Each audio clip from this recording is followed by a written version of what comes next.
Chapter 1, The Living World. Summary. The living world is rich in variety. Millions of plants and animals have been identified and described, but a larger still remains unknown.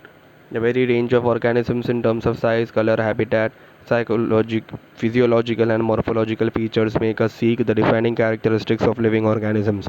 In order to facilitate the study of kinds and diversity of organisms, biologists have evolved certain rules and principles for identification, nomenclature, and classification of organisms. The branch of knowledge dealing with these aspects is referred to as taxonomy. The taxonomic studies of various species of plants and animals are useful in agriculture, forestry, industry, and in general for knowing our bioresources and their diversity. The basics of taxonomy, like identification, naming, and classification of organisms, are universally evolved under international codes.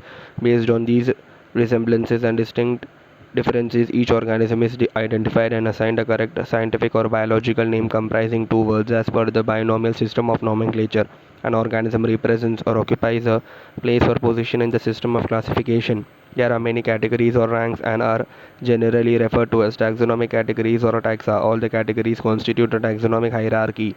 Taxonomists have developed a variety of taxonomic aids to facilitate identification, naming, and classification of organisms. These studies are carried out from the actual specimens which are collected from the field and preserved as referrals in the form of herbaria, museums, and in botanical gardens and zoological parks. It requires special techniques for collection and preservation of specimens in herbaria and museums. Live specimens, on the other hand, of plants and animals are found in botanical gardens or in zoological parks. Taxonomists also prepare and disseminate information through manuals and monographs for further taxonomic studies. Taxonomic keys are tools that help in identification based on characteristics.